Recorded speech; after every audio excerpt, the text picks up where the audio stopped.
Hello, everyone. Welcome to another episode of Autism Reviews, where I review random games that I have played. Today's episode is about Mouse PI for Hire, an indie game that I have waited years for it to come out, and is also apparently he public enemy number one for IGN. What? You're complaining about a game about mice having too much cheese? That's stupid. But what exactly is Mouse PI for Hire? Well, it's a boomer shooter in the style of a 1920s rubber hose cartoon. And it honestly kind of reminds me of Bioshock in terms of gameplay. You get multiple weapons, such as a shotgun, a freeze gun, and a gun that shoots turpentine. Although, I call that weapon the dip gun, because, that's fun.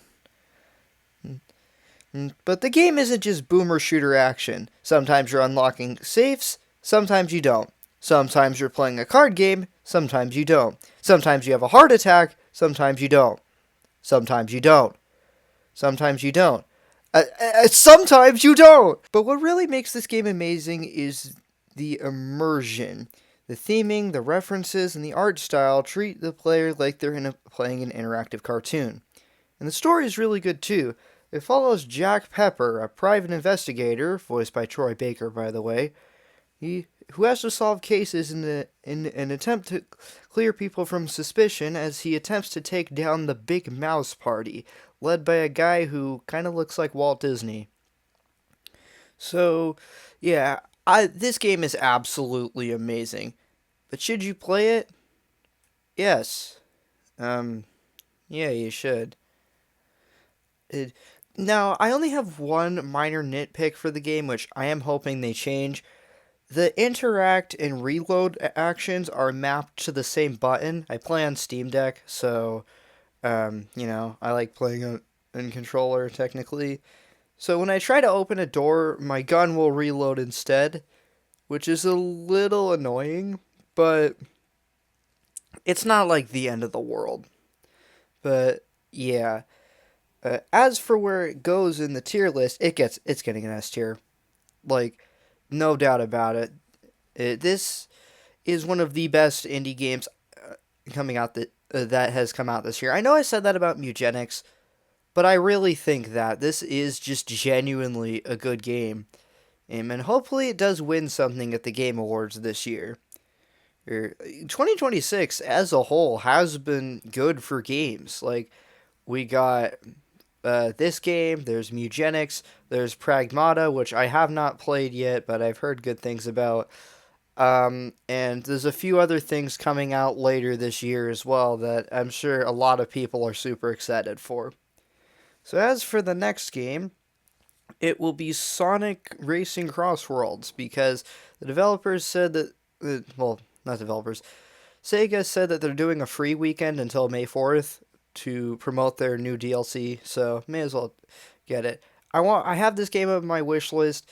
I wanted to get it ever since it released because they did a bunch of collaborations, and I haven't played a Sonic racing game since Sonic All-Star Racing Transformed came out. So that's good. And so when I get the game, I'll try it out and give my opinions on next Saturday.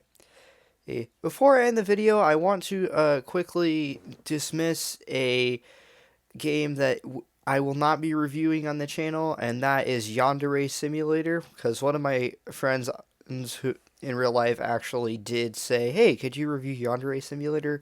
Unfortunately, I don't see myself doing that, because, in case you don't know, the developer of the game, Yandere Dev, I don't know his actual name, so, yeah, is a predator. And I'm not talking, like, arrested predator, like Jin Bob. Like, he groomed one of the fans of the game, and there's a bunch of other stuff he did. And there's always arguments about separating the art from artist, and I am open to that arguments, since he enjoyed Kevin Spacey's performance in The Bug's Life and the Superman movies.